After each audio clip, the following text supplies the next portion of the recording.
assets and liabilities. Okay, so let's move quickly into it. An asset, I talked about it yesterday. An asset is anything you own that brings money into your account, that helps you generate money. While a liability is anything you own. Mind you, it is something you already have, right? It's not like no, let's not go too deep. So an asset is anything you own that brings money to you, that helps you put money in your pocket. While a liability is anything you own that takes money away from you constantly. And I talked about a phone, right? Now let me ask this question. Is a phone, a mobile phone, is it an asset or a liability? Can someone help me? Just respond. It's just a yes or just answer on the group, sha. Not too reason now. A phone. Taiwo, if you can hear me, I believe the recording is ongoing, right? Please. So a phone, is a phone a liability or an asset? Okay, Taiwo said everybody's saying it can be both. Okay, okay, okay. Well, you guys are really smart. I was not expecting that you get it. Yes, so it can be both depending on how you are using it. So, for instance, for someone that makes money on their phone, it's an asset, right? And for someone that doesn't make money on it, it's a liability. Now, the fact that something is an asset doesn't mean it might not be taking money from you. For instance, I work with my laptop, right? It's an asset to me. It helps me make money. But that doesn't mean that I don't spend money maintaining it. Or if I make money from my phone, it's an asset, but that doesn't mean I don't spend. But what you do is in the sum total, does it bring money to you or does it take money from you? Now, the reason why we are looking at assets and liabilities is that so many people, whenever money enter their hand, the only thing they keep buying is liabilities, liabilities, liabilities, liabilities. And in the long time, long term, they find themselves broke because they always have to keep spending on things. So the idea for tonight is to help you shift your mindset from always acquiring liabilities to now acquiring assets. So you now, whenever you want to buy something, you think, you ask yourself, okay, this thing I'm about to buy, is it going to be an asset to me or is it going to be a liability to me? Of course, there is no time in your life that everything you own is going to be an asset. There will always be liabilities, but there are some liabilities that you can avoid. There are some liabilities that you don't need at this stage of your life. Okay, so let's move on. Let me ask one more question. The clothes you are wearing, the clothes you are putting on now, is it an asset or a liability? All right, let me see your responses. Clothes, are they an asset or a liability?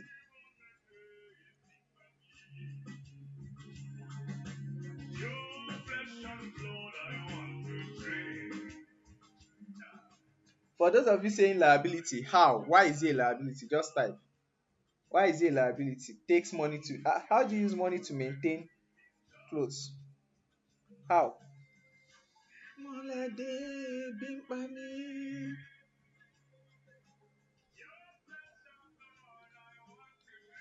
Okay, but you've not told me how do you use money to maintain a clothes? You spend on it. How? Do you buy ice cream for the clothes or what? You spend on it how? What do you do? How is it? You'd have to keep buying new ones, mending it. Okay, okay, okay. Let me hear others. If it's done, you take it to tailor. You buy soap for washing it. Very good. Very good. I mean, I buy clothes. You buy clothes and mending laundry and more. Okay, so thank you. So that is it. But me, well, you guys are right, right? But me, I won't think of it as a liability. I'll think of it more like a necessity. Yeah, it's a liability because you have to keep maintaining it, right? You have to wash, you have to buy detergent, you have to get water, you have to mend it when it's torn and everything. But like I said, remember I said that there are some liabilities that are essential, that are necessary. You can't do with them, like the clothes we are talking about. Is that okay? So now let's look at some examples. So now, a person is bankrupt when their liabilities are more than their assets, not when they don't have money. You know that when we talk about bankruptcy or being broke in quotes, many people think is when you don't have money. No. Bankruptcy is when your liabilities are more than your assets, and someone is rich when his assets is more than his liability. So let's look at some examples of assets. Rental property. So you have a property you can rent. Remember we talked about rental income. So you have a property you can rent and get money. Another example of a liability, of an asset is stocks. We've talked about this yesterday, so I'm just going to gloss over it. Then businesses, digital products. For digital product, we mean things you can sell online. For instance, if you do a PDF, an ebook, I'm already giving you strategies. An ebook is an asset because you just put it online, you just put it maybe on seller, or you are posting it on your WhatsApp status, and then people are paying, they pay. You've created it just once, they pay, and you keep making money from it over and over again. Imagine 100 people buying it. So that's a digital asset. Intellectual property like books, music, patents. If you don't know all these things, go back to our the recording of our session yesterday. I explained all these things, so we are moving fast today because of time. Savings and investment. Now liabilities, they take money out of your pocket, they cost you to maintain them, to use and own them. Now please, as I'm talking now, start listing the liabilities in the chat box. Just list some liabilities, the ones you can relate with. So it will help you get clarity on your liabilities so that you know how to cut them down. So start listing your own liabilities on the chat. So for you, if your phone is not making money for you, it's a liability. What else? Some of you have laptops that you are not even it's not even useful to you. You are just using it to play games, to watch movies, list them. So things you have to spend money to maintain. For some people, their hair will be please don't mind me. There are some things that are just necessities, right?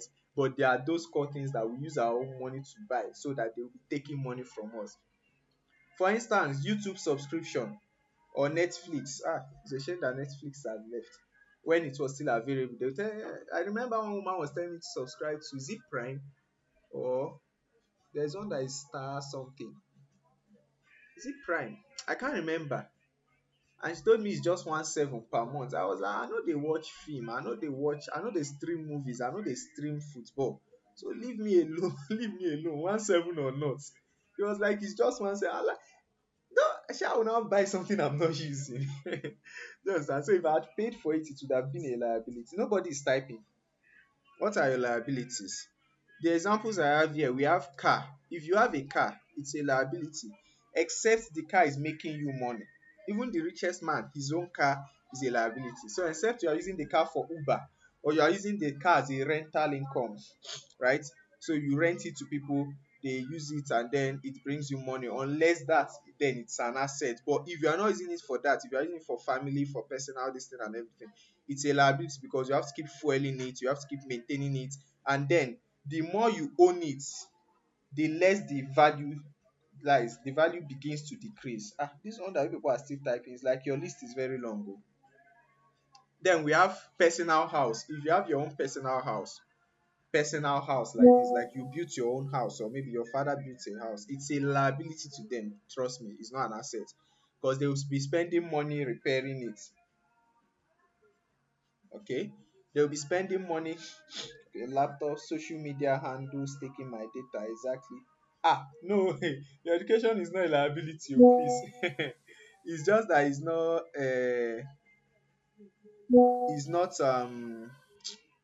what's it called, it's not paying you now, please.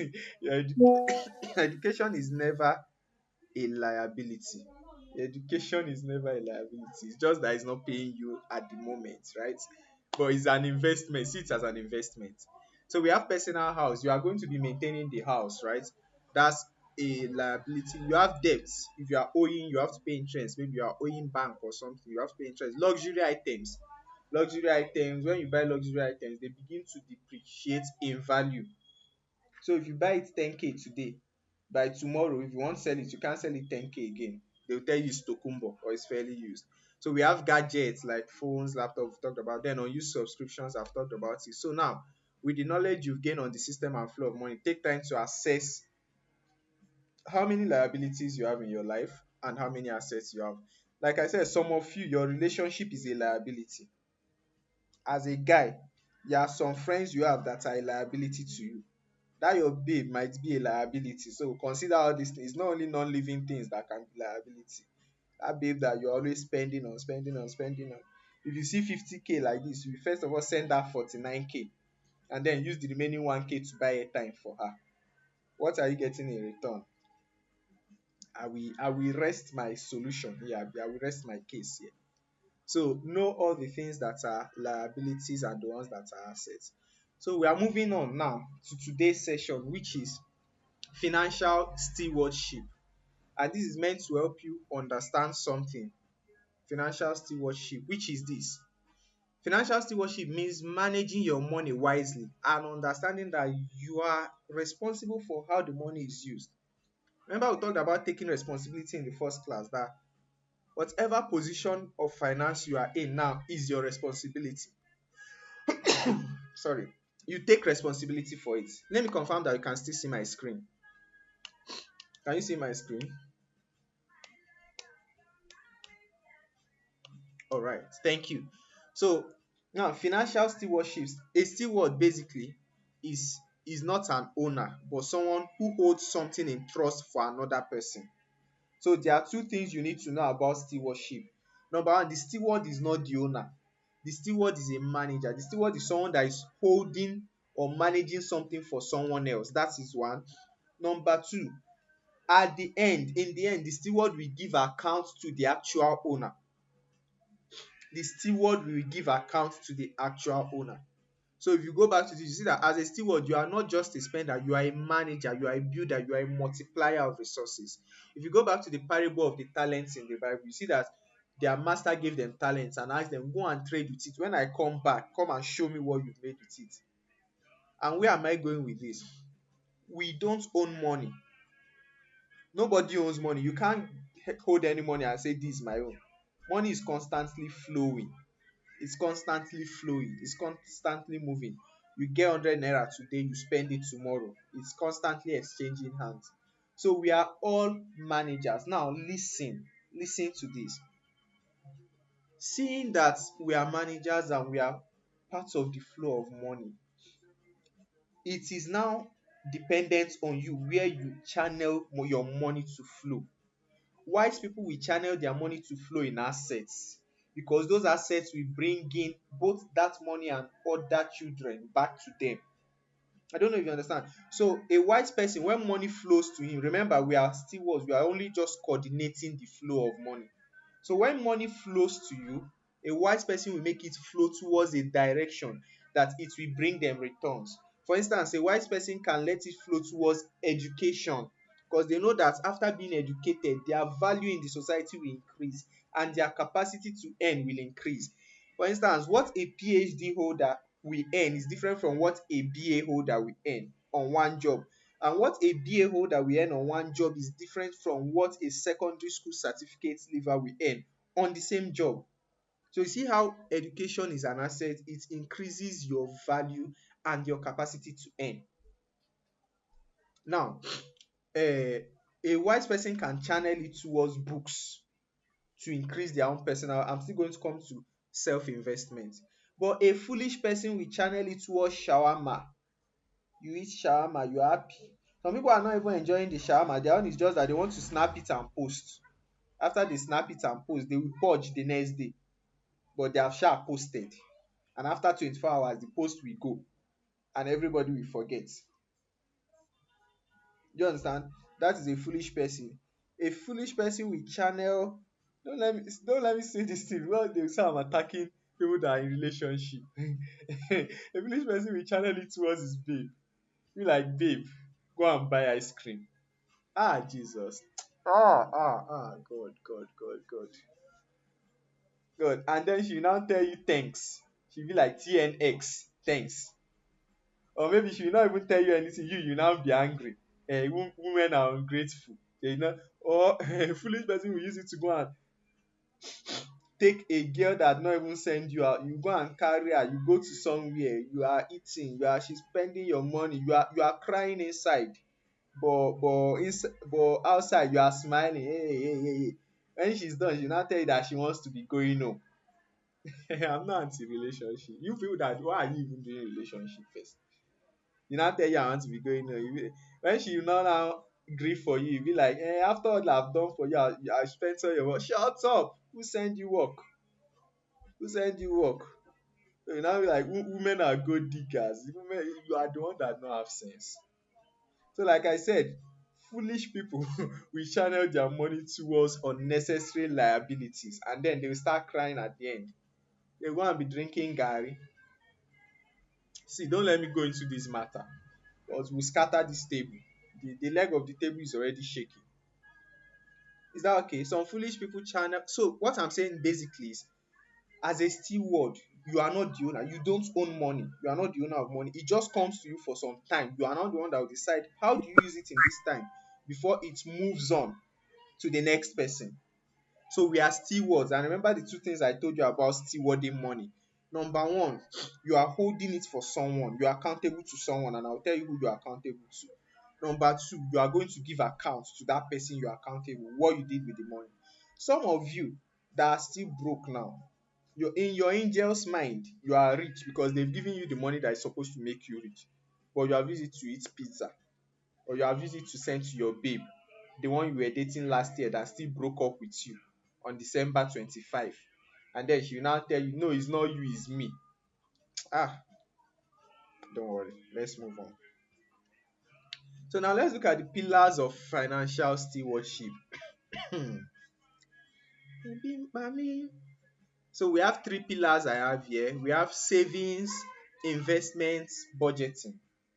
Please pay attention. These are three key things you need to take note of.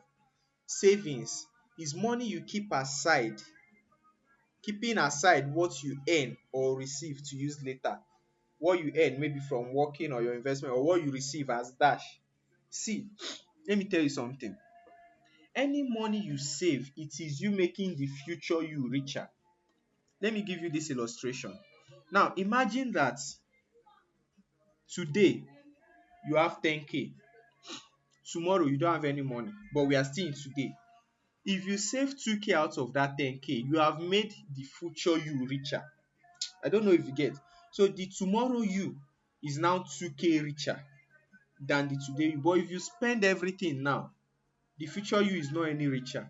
So the way me I like to define savings is sending money to your future. Oh, is somebody with me? Do you get that analogy? You know that sometimes in movies we see people using time machine, try and all those things. So the way I see savings is what? You sending money to your future. So that means if you don't spend that money now, if you don't spend that 2k today and you saved it, it means that tomorrow you are 2k richer. That is in addition to any amount of money you have tomorrow. You are now 2k richer. And now what many people do is they don't um everything we do is we pay people. Should I give this? Now, for everything you do, you are paying someone. You are paying someone. Yeah, let me explain. When you enter car, you pay. Many of us, when money enter our hands, what we do is we pay everybody except ourselves. We don't pay ourselves. We pay every other person. So you enter car, you pay the cab driver. You will go to that shop, you buy Pepsi, you pay the Pepsi woman. You buy airtime 500, you pay MTN. You do this, you pay, you do that, you pay. But have you ever asked yourself, which one do you pay yourself? Now, paying yourself does not mean buying food for yourself to eat. By buying food, you are paying the seller of the food. Paying yourself is the one you keep. And standard practice is that you should be able to pay yourself 10%, at least 10% of anything you get. But unfortunately, sometimes we spend everything that we get. I'm going to come to savings later. So savings, you keep a portion of what you earn or any money that enters you, and keep a portion of it. Send it to your future. Pay yourself. And pay yourself first before paying every other person around you. Now, I think I asked this question yesterday. If you check, how much have you paid MTN, Airtel, Glo, and that other network that we don't even know? Is anybody still using 9 Mobile in Nigeria?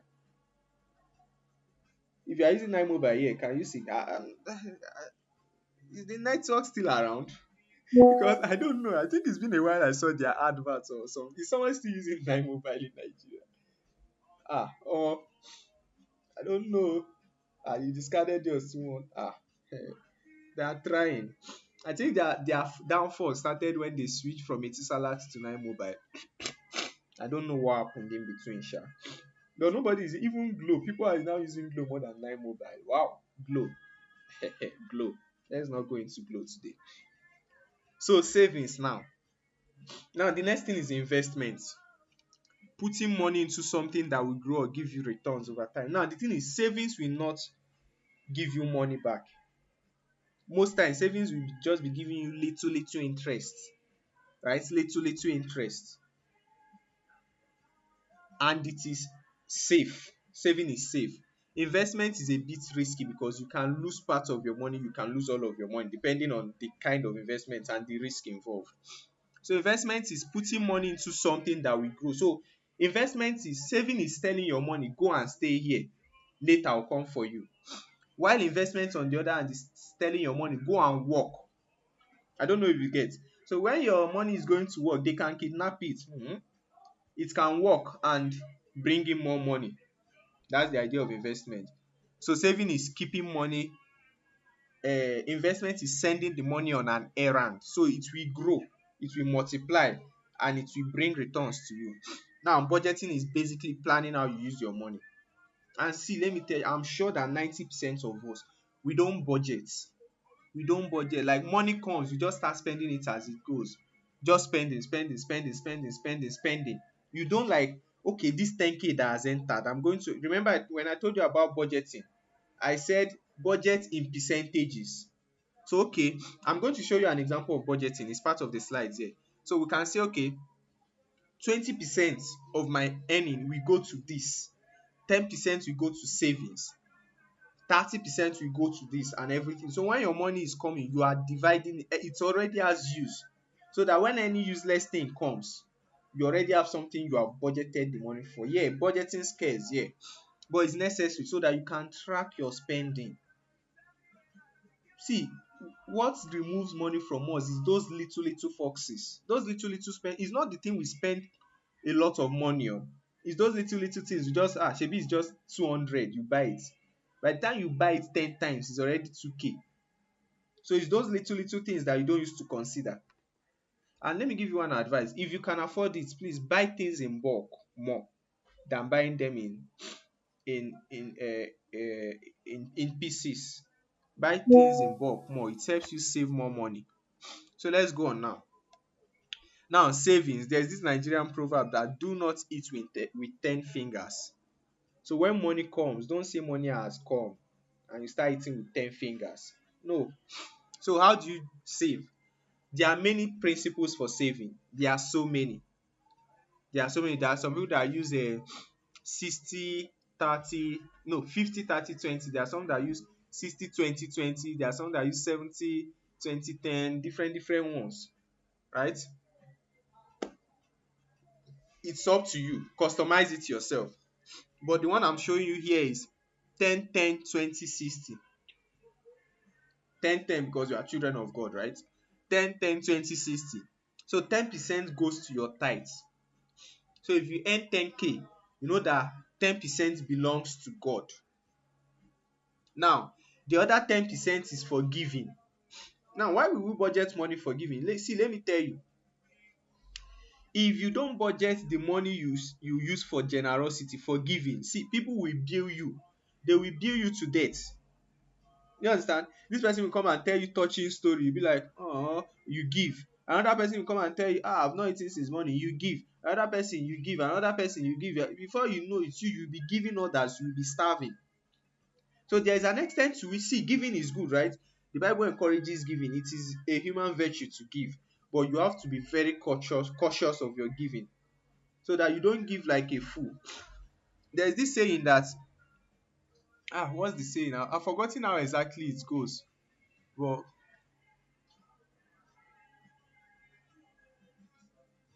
okay, yeah, it says if you give or if you do transfer at every touching story, abi, If you give at every touching story, very soon your life will become a story that touch. Or something like, if you give at every story that touch, soon your life will become a touching story. Something along those lines. That means it's not every time that people come to you that you give. See, I'm encouraging giving, right? Be generous, help people. But it's not every time. So you have to budget your giving so that people will not bill you to death, including within the family. You have to budget it that, okay, this is the percentage I'm using for giving, for charity, for anything. If e pass like this, no money again. If not, especially for those of you that are elderly ones, they will use black tax to finish you. If you know what black tax is when one person is doing well, they will now transfer the responsibility of the whole family on that person. For instance, you are the first child and you now start making money. Before you know it, your parents will now expect you to start paying your younger one's school fees. And you, it's not like you are now rich, you are just managing to survive. You are just managing to stay okay. But they are now telling you, pay your brother's school fees. They are telling you, send money home. They are saying, your cousin, send them money. This person, it happens. It's, please, if you are in that situation, go and research about black tax. Learn about black tax so that you not be a victim of it. There's also a message by Apostle Femi Lazarus on black tax. You can listen to it too. So don't let people give you responsibilities that are greater than you. You are making 20k per month, for example, and you are always sending 15k home. If it's not your mom, if it's your junior one, it's your kini kini. Now I'm not saying you should not help your family, but be very careful, because you too, you need to stand. If you are not careful, they will drag you too down with all those responsibilities, and before you know it, all of you are now poor. All of you are now poor. Do you understand? So it is better that, see, even as you are helping others, make sure that you are also standing. Make sure that you are also standing, so that you don't go and where you are trying to help others. Let me tell you this story. It's a very sad story. It's a painful story. So there was this guy that was working.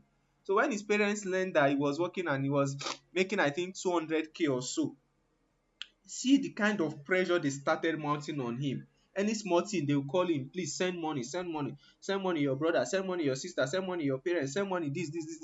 And him, he was like, since they are family now, let me just be helping them, let me just be helping them. And he kept sending money till when he finally lost his job. He now saw that he did not even have any savings at all, because he was always sending money. So he did not even save up anything. So one day he needed money urgently. He now called his mom and told his mom that, mom, how far? Please, can you borrow me 50,000 or something, that I need money urgently, and I've lost my job. Do you know what the mother asked him?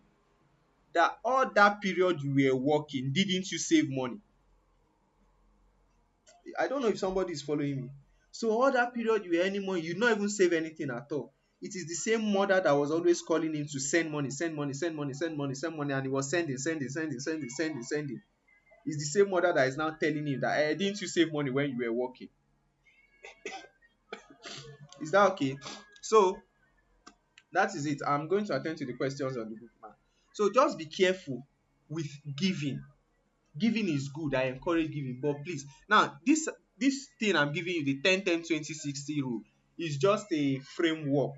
You can decide to adjust your own to maybe 15, 5, 30, 50. It's up to you, but it's just like a framework for you to use and do it in percentages. Now let me answer the question. So what about lending? What percentage does it fall under? Is it under the 10% for lending?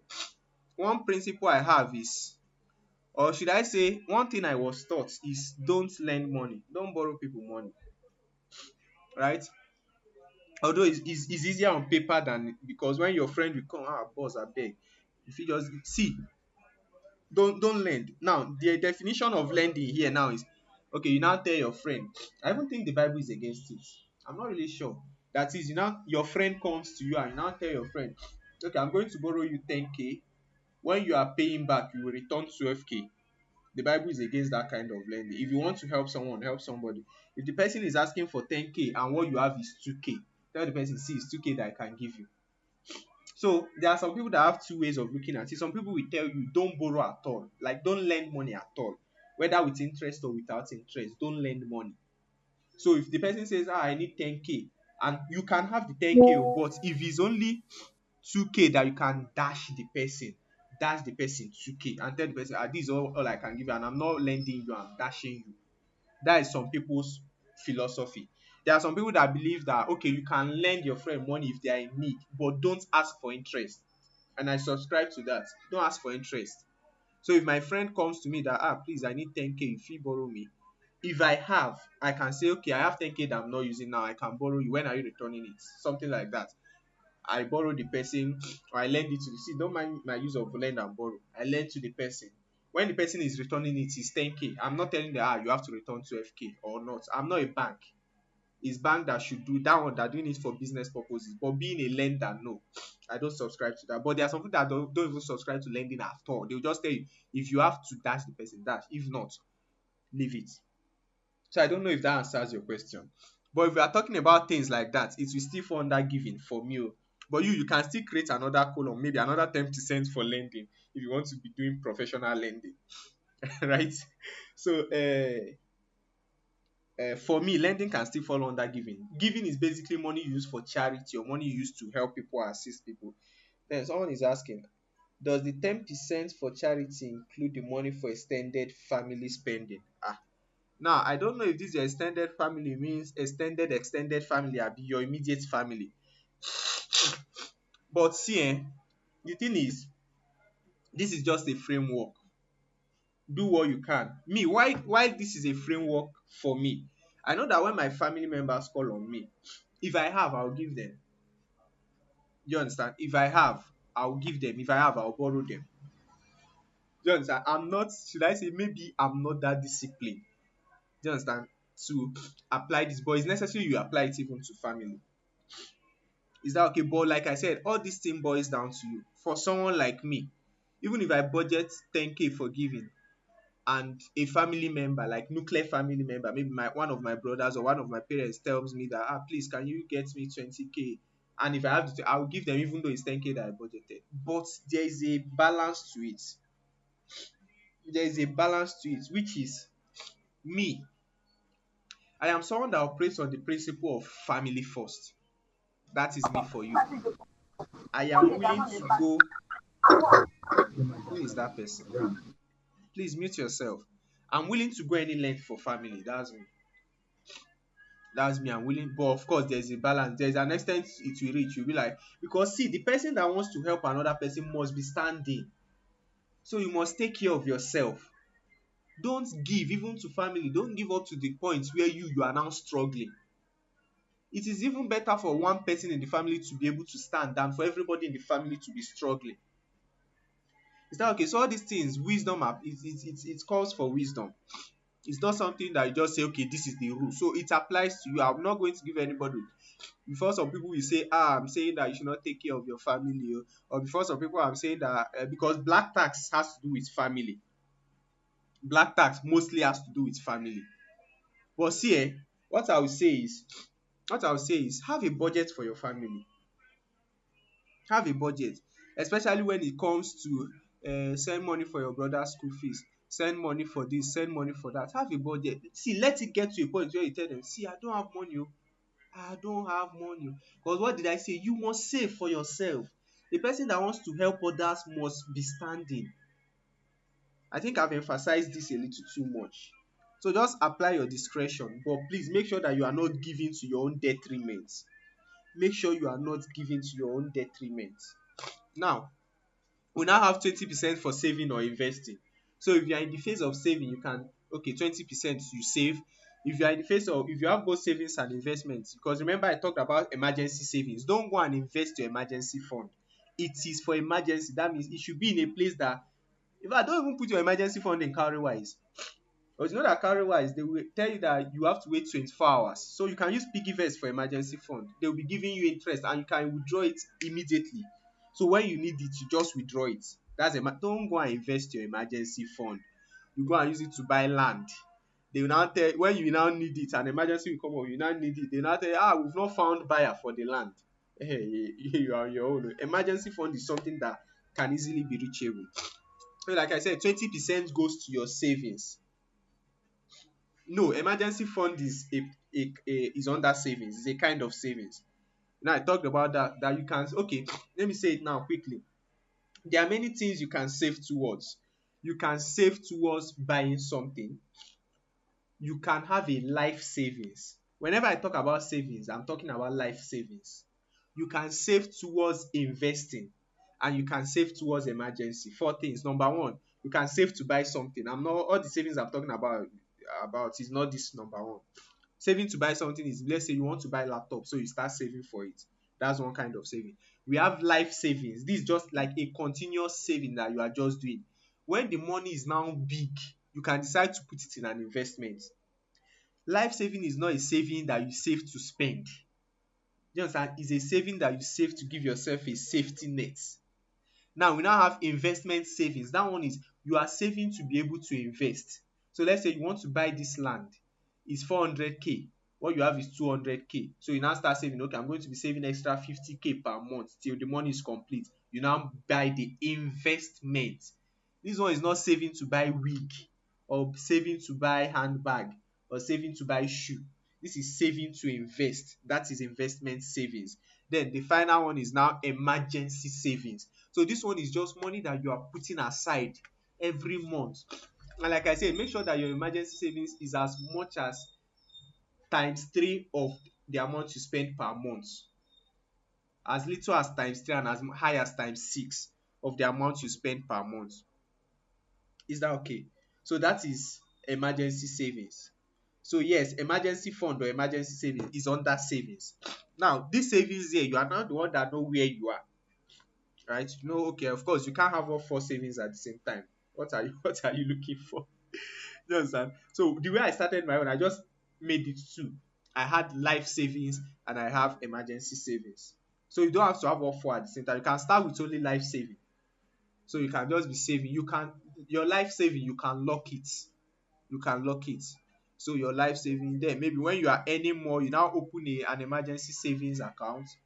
When you earn more, you can now save to invest and everything. Then of course, periodically there will be times that you have to save to buy one thing or the other. So that's on saving and investing. Then 60% goes to your needs and expenses. See, saving and investing na for person wey don chop. Don't be killing yourself with hunger and say you are investing.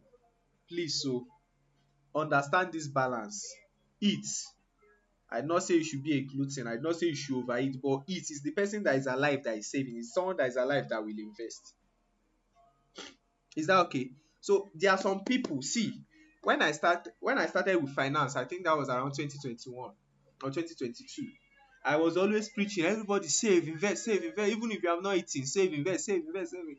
But with maturity, with time, I've come to realize that, see, na person wey don chop fit save. You can't be that is why, see, how you will know you are not buoyant enough is, if you say you want to save money today, tomorrow you will go and withdraw it. You know that, no. So plan for your expenses too. So your needs and expenses, you see, I did not put wants there. Your wants can come later, but this 60% is for your needs, for your airtime, for your transport, for your feeding and everything. So let's assume 10k comes into your hand. You know that, okay, 6k is for my savings, right? Can you hear me? Please confirm that you can hear me. A call tried to come in now.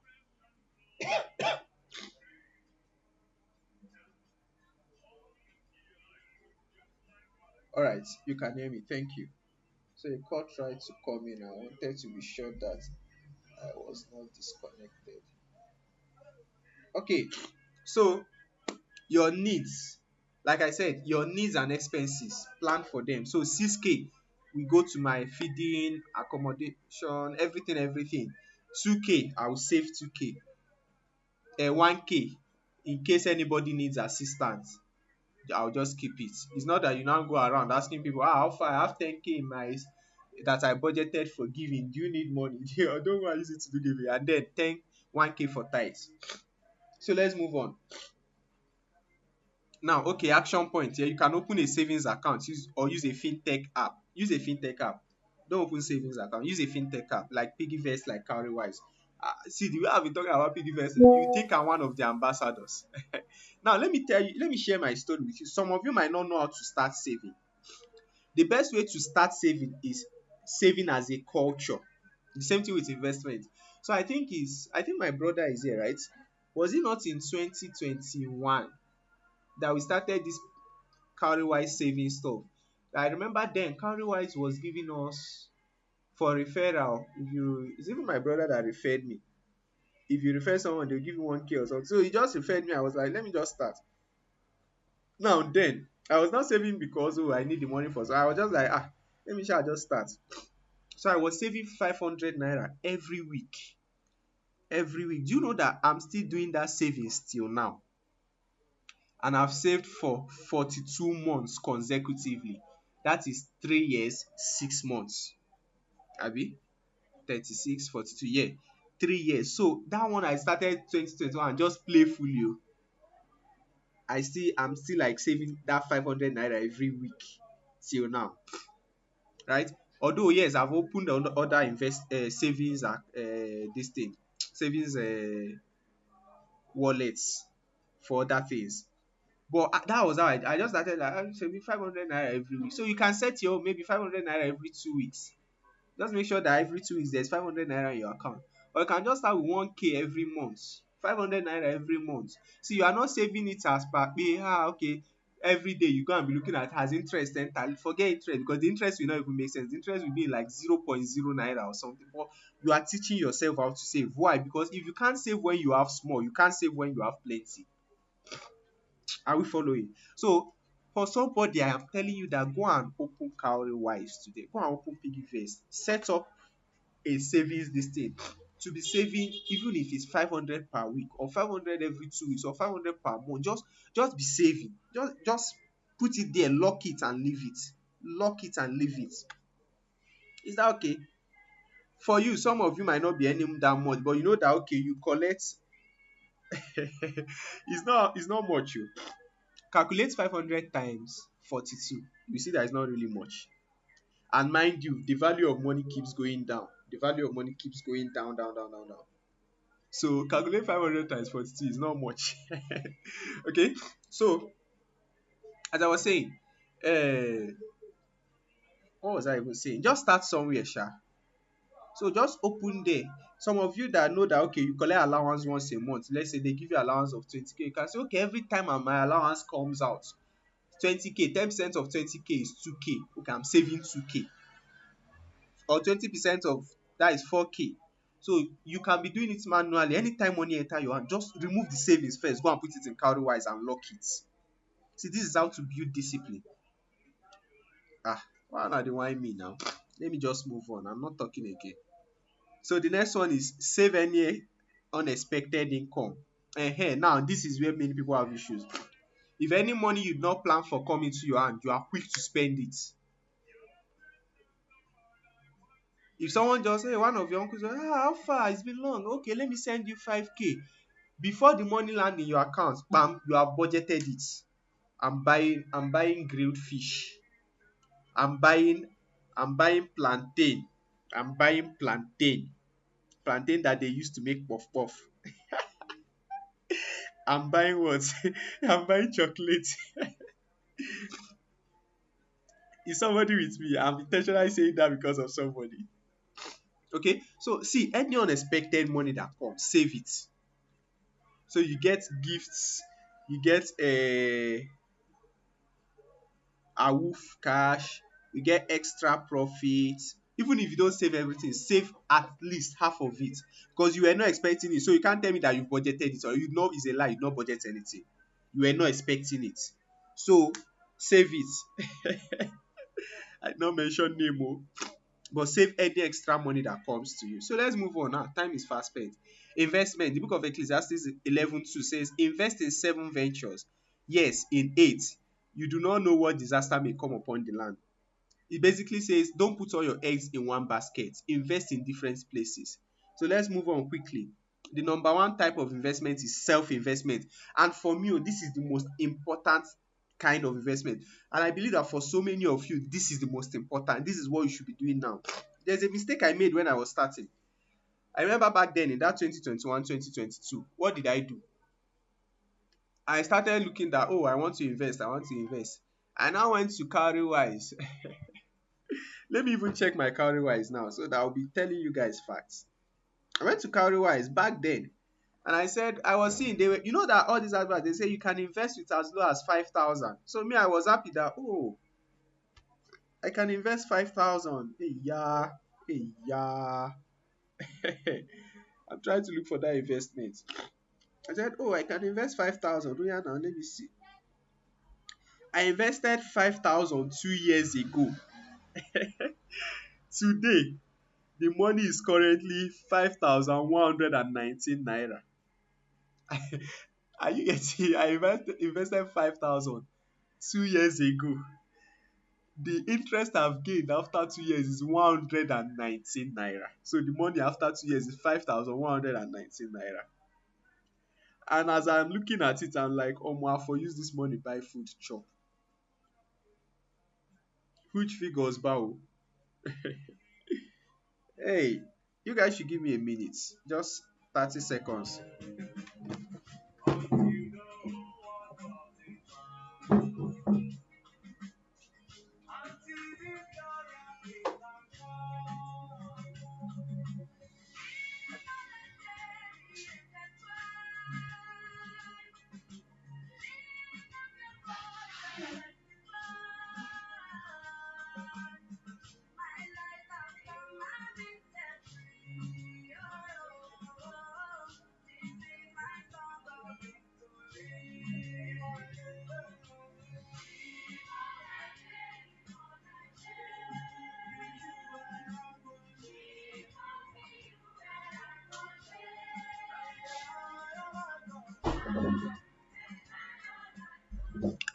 All right, I'm back. So I was saying that if I had known, I for just use that money chop. Because what is investing 5,000 2 years ago and today the money is now 5,119 naira after 2 years. Kí ni mo fẹ́ fi ṣe?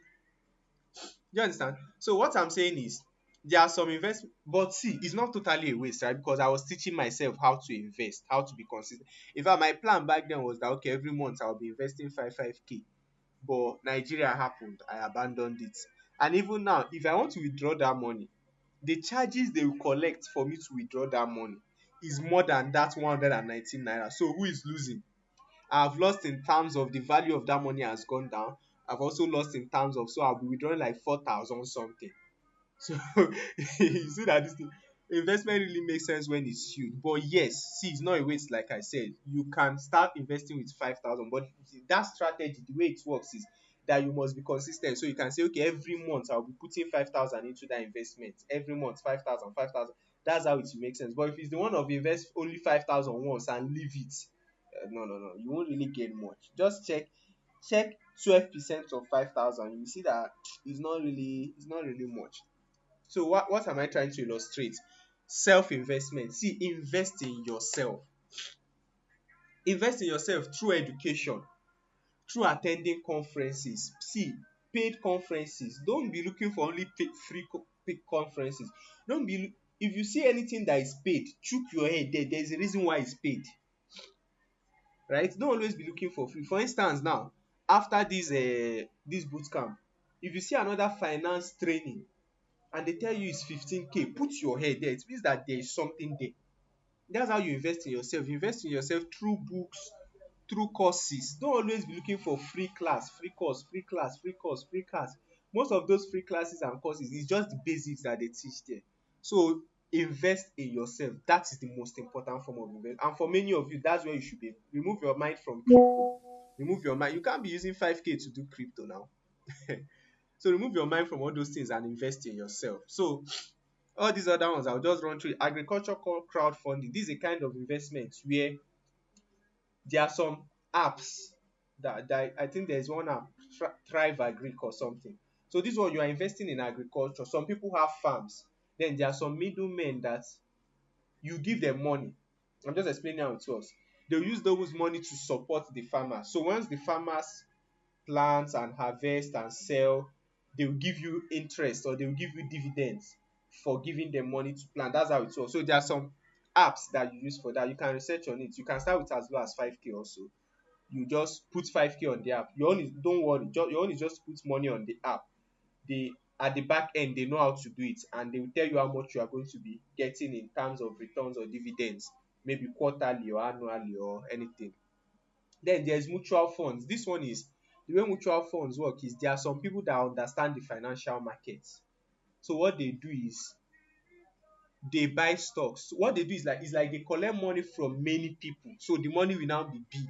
They will now use the money to be trading, to be buying different stocks, to be buying different shares of different companies. They understand the market, so they know the companies that will do well. So they use everybody's money to buy everything. Then any profits they are making from that trading, they will now share it equally to everybody. This is like how it works, but you do it through apps and then all those things.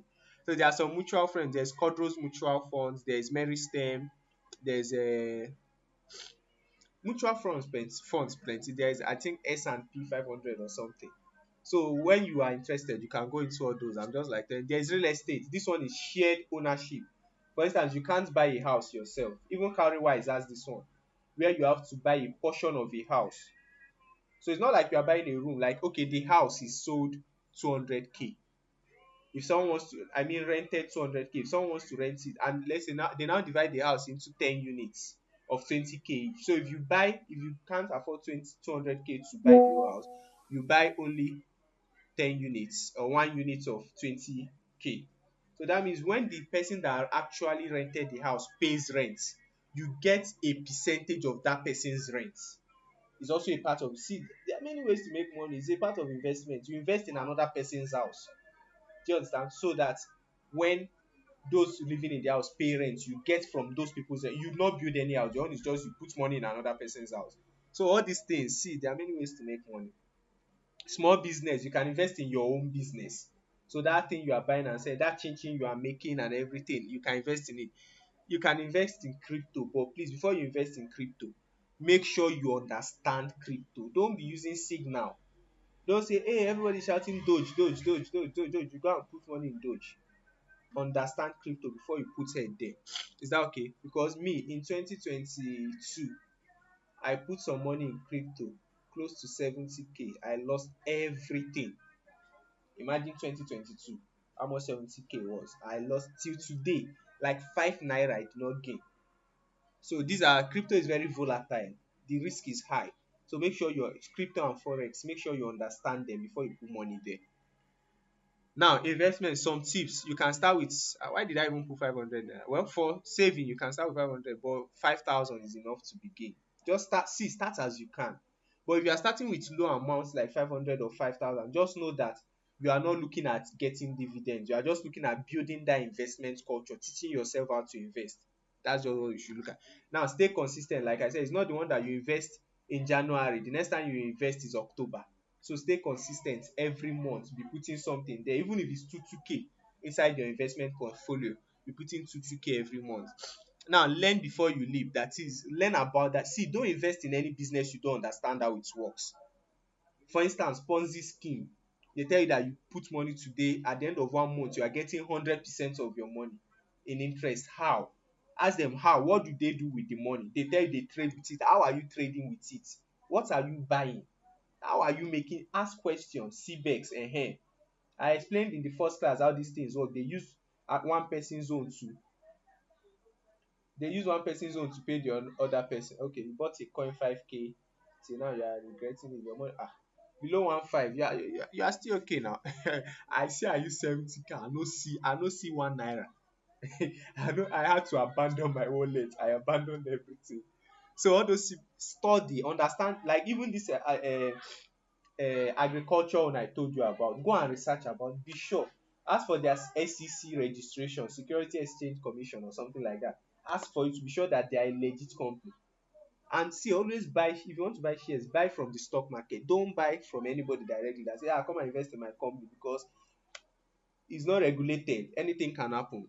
Now, avoid Ponzi scheme. See, if it sounds too good to be true, it is too good. Money no dey come like that. So no go dey think say, if you put 100K this month, by next month you will get 200K. It's greed, and you will lose your money.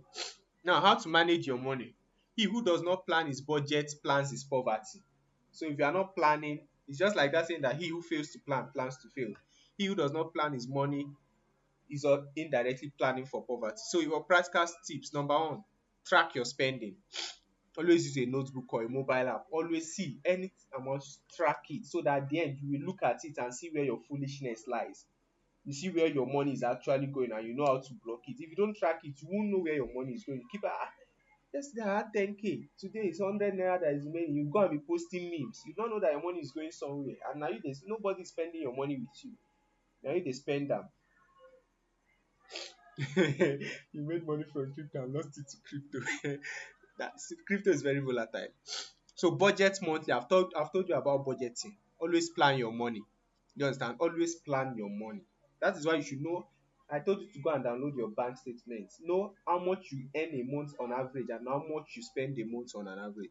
Now you can use the envelope method. The envelope method is basically dividing your money into, okay, this one is for this one is for this one is for this one is for this. Like I told you now, that 10-10-20-60 rule I gave you is a kind of digital envelope method. Now avoid impulse buying.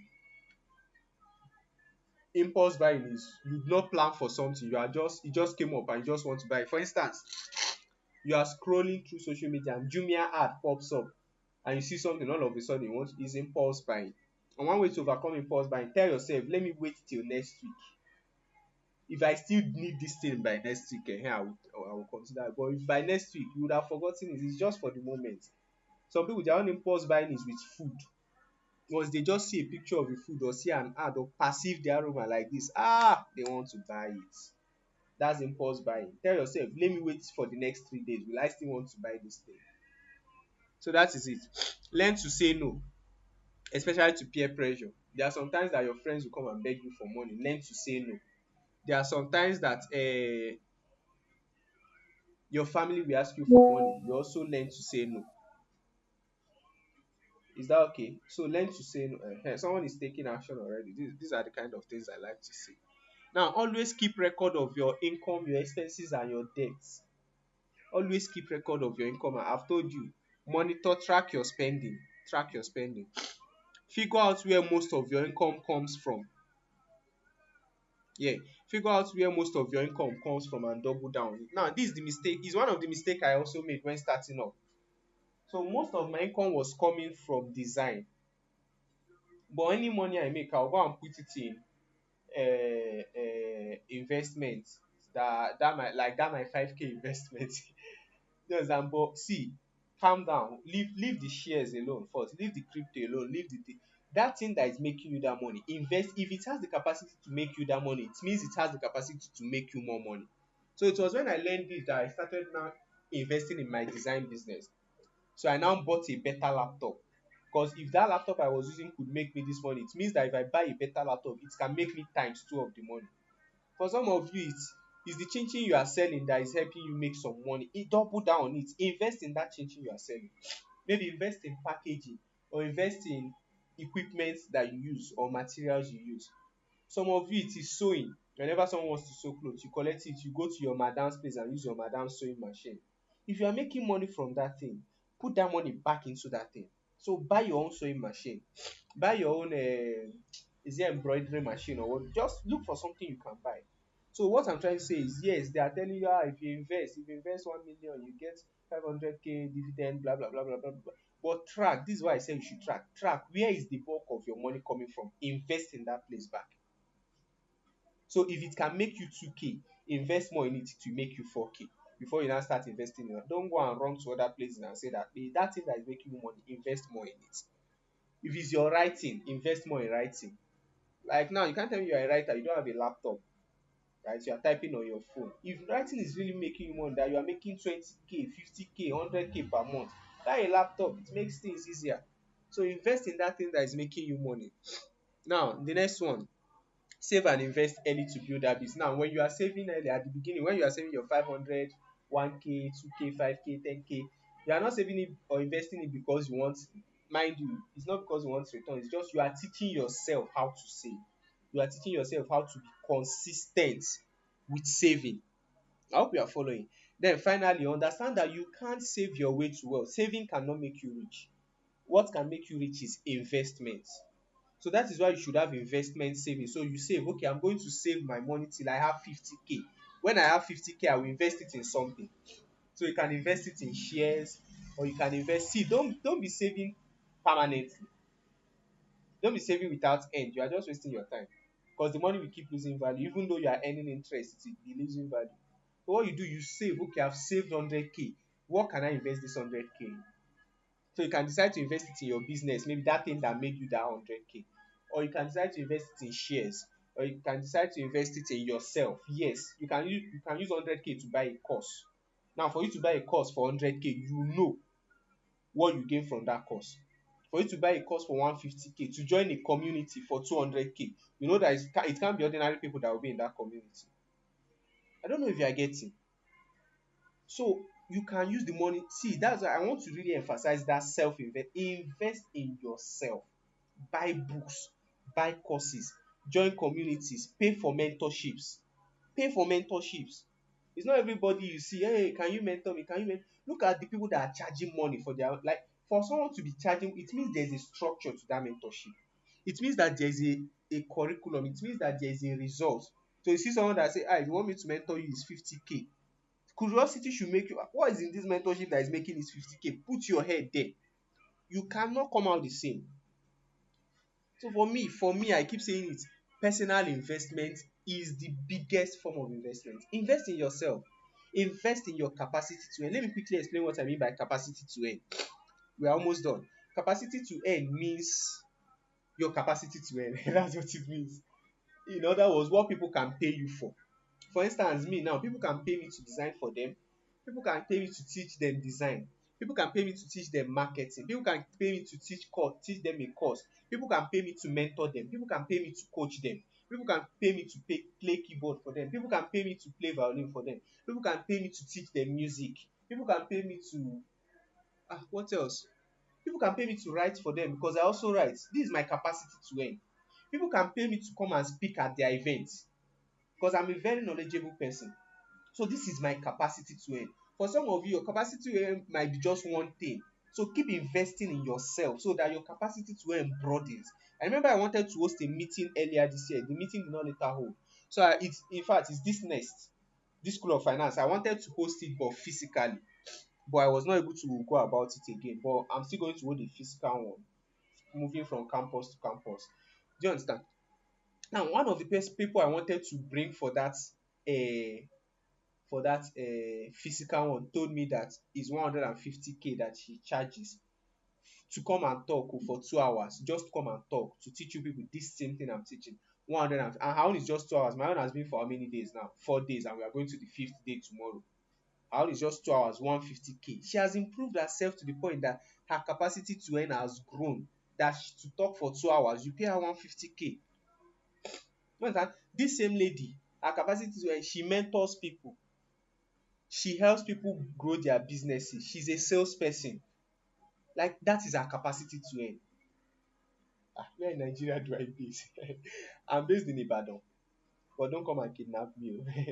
I'm based in Ibadan. Do you understand? So invest in yourself. See, that's the thing I want to hammer tonight. See, investing in yourself is not a waste. I've told myself that every month I will start buying a book. Every month I will start buying a book. Look for a pillar of productivity, a pillar of growth, whether it's productivity, whether it's finance, whether it's relationships, whether it's, see, be known for something. Let them know that on this area, or this person. Many of you know me that when it comes to design, that is what you know used to know me. There are some people that what they used to know me is finance. In fact, I was with some people, we were in a meeting, they were planning for a program, they were like, that if I would be available, they would like me to take the finance aspect of their program. I did not go to any school to study finance. It was through books, it was through mentorships, it was through classes and courses. These things I know about investments, about dividends, about shares, stocks, and bonds, it was through a class that I paid, that I learnt it. And then I was now able to join a community to learn more. Invest in yourself, increase your capacity to earn. Your problem is not the situation of Nigeria. Your problem is that you are not employable. You don't have the capacity to attract money. So invest in yourself. Any money you see, okay, which part of my life can I make better? That is how you can increase your capacity to earn. So what your capacity to earn is basically What can people pay you for? What can you use to attract money to yourself? That is your capacity to earn. So we have some quick tips here. Number one, save 10 to 20% of all your income. Number two, learn and start with trusted platforms. The only two platforms I've told you is Piggyvest and Cowrywise. If you go and put your money in CBEX or another platform and they tell you they are doing kini kini and your money go, no be me send you work o. They are only two platforms I mentioned. If you want to do any other one, go and research about it and be sure they are legit. On spending, use a budget. Don't waste. Always use a budget and always track your yes, yeah. Giving, help others be generous, but make sure you budget, you put a cap to your giving money so that you no give yourself into poverty. And then finally, tracking, write down or record all money flow. I think that is all. So does anybody have a question? That's all. Any question? I'm so happy tonight. I'm so happy tonight. I believe that somebody has been impacted. I believe that you've learned, your eyes have opened. I believe so. I'm so happy tonight because see, let me tell you something. What you know now cannot leave you again. It cannot leave you. It's now in your consciousness. Please ask if you have question in the next 5 minutes so that I can round up. I like this. I'll just have to apologize. I don't know how to end by 8, and it's because of the things we have. Please ask your questions. Ask your questions. I don't know how to end by 8, but don't worry. By tomorrow, tomorrow is the last class, right? Tomorrow is the last class. After tomorrow, there's nothing again. Oh, sorry. On Saturday is your exam, your assessment. Please type to avoid disruptions. Please type to avoid disruptions. Is that okay? So that is all for tonight. Okay. Trustworthy platforms for investments. No. Tonight has been powerful. See, just like the scale fell off the eyes of Paul, the scale has fallen off someone's eye. Someone is now seeing. Someone is now seeing. Someone is now seeing. All right. All right. Platforms for investing. Now, the thing is, I didn't really want to go too deep into investing, but investing comes there. It depends on what you want to invest in. So in investing, you can invest in a business. The platform you use for that one is different. You can invest by buying shares. For that one, you need stock brokers. Stock brokers. You can invest in bonds. There is this thing that see, if we have a class on investment, I'll break every. There's this thing that federal government does. We call them FGN bonds. So it's basically a way you don't know you don't know how if you know how finance works, you know that even government sometimes used to get money from citizens to fund projects. So the government will just release a treasury bill or some bonds like this and say, okay, citizens give us money and we'll be giving you this percent for the next 2 years. Then after the 2 years, we give you your money back. So they can say, okay, give us 10 million. Of course, you can put any amount you want to bring, but okay, there's 10 million they want to raise, right? Companies do it, government does it. So you now put money, they will now for instance, okay, if they say that we'll be paying you 10% every quarter till 2 years and will now give you back your money. So if you give the government 10k, it means they'll be giving you 1k every quarter. So January, February, March, they'll pay you 1k. April, May, June, 1k. July, August, September, 1k. October, November, December, another 1k. Then the next year, they'll be paying you 1k, 1k, 1k like that till the end of the 2 years or the 3 years. They will now give you back that your 100k again. So you see that you've made how much? That your 10k, I mean, that your 10k. You've made how much? 1, 2, 3, 4. You've made 8k on top of it. That is almost the same amount you put. So what I'm saying is there are many investment vehicles. You can invest in agriculture business, you can invest in land, you can invest in stocks, you can invest in everything. But one of the most popular platforms I know people used to invest is Afri Invest. Let me type it down. Afri, but please, all these things go and research before you make mistake. There's Afri Invest, there's Codros. I think it's Codros that I use mostly. I use Codros for my investments, but it's more on a bigger scale, sha. But for little ones, you can even Kuda. I think Kuda. There's this one that Kuda is partnering with. Uh, I can't remember. Maybe when I remember, I'll share it on the WhatsApp group. Is that okay? So yeah. I'm looking for okay. Uh, Layo, I've not seen your question. Yes, please. Dema labels. Invest in yourself and in that business. That business, if it has been bringing you that little money, it means if you put more money into it, it will bring you more money. Okay, Elliot says, I did not want to click the link to sign up for this because I just thought it would be a waste of time. But right now, I know. Thank God, thank God, thank God, thank God. Tomorrow is the day. See, everything that we've been doing since yesterday is just play. Tomorrow we'll be looking at how to protect your money from loss. This one, the money you've managed to get, how to just be around, just be around. So Vera says sometimes people say don't be jack of all trade and master of none. And they believe if you involve yourself with multiple things, you don't have focus. How do one separate it with having multiple sources of income? Okay, now, yes, there's this thing we call it specialist and generalist. Specialist and generalist. The important thing is, see, be a master of one thing, even if you are a jack of many things. Be a master of, for instance, many of you, like 90% of the people that know me, they know me as a designer. They know that that is what I do as a business. But mind you, I teach, but most people don't know me as a teacher. So that one is like side hustle. So what I'm saying is, even while you are being a master of all trades, jack of all trades, make sure you have one thing you are known for, and that thing your knowledge goes deep. That thing your knowledge goes deep. That is on one hand. On the second hand, when it comes to, I was talking about your capacity to earn. See, all those things I listed as my own capacity, I did not build all of them at the same time. Oh. It was when I finish this one will start. When I finish this one. So please don't go and start building like 5 different things at the same time. You want to be selling chin chin, you want to be sewing clothes, you want to be doing this, you want to be learning design, you want no. Start with one.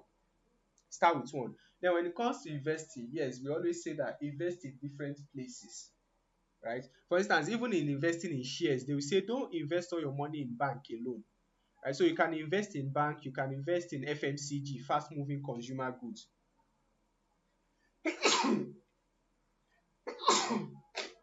Sorry, you can invest in Dangote cement. Oh, my nose is already telling me that time up. You can invest in different industries because you don't know. See, when we get to other things, we just discuss that. But basically, what I'm saying is make sure you are a master of something. Don't be a jack of all trades and master of none. Go and master one thing. Then you can now begin to like be a specialist in one thing. Then you can now begin to be a generalist in maybe some other related things. Is that okay? So what else? Since we agreed that clothes are liabilities, can one save towards buying clothes? Let's assume I just got a job and I don't have copy. Of course, of course. I said that there are some liabilities that actually um see, do you know that saving to buy something is part of budgeting? Is Budgeting is basically planning your money. So if you are planning that okay, I'm going to be saving 2k every week to buy this thing, it's still part of budgeting. So remember I said that that something is a liability does not mean it's evil, that is bad. I just said that there are some liabilities that are not necessary. You understand? Yeah, for Elliot, yeah, that free invest is an app. But please research well, no, research well. Do you understand what I'm saying, Lion? So if you get a job that needs corporate outfit, that corporate outfit is an investment. It's one of the tools you need to get your kidney done now, to get the job that will even pay you the money. So don't see it as a liability. I don't know if you get. It is a tool you need. Remember, I told you that the fact that you use your phone, or let me use a car. The fact that a driver uses a car to make money, because it does not mean he does not spend on the car, to buy fuel, to fix the car, to do this or to do that, to wash the car. He spends money on it, but it makes more money than what he's spending. That's why we call it an asset. So if you got a job and you have to buy something you need to do that job, it's not a liability. It's still part of your assets because it's helping you do your job, which will now bring in the money. Do you understand that, Lion? I want to know if you've gotten it so that we can move. Just respond. Is that okay? So, like I said, it's you people that said that clothes are liabilities. Me, I said that clothes are necessities. Clothes are necessities. Now come talk say na liability. All right. So I believe we are done tonight.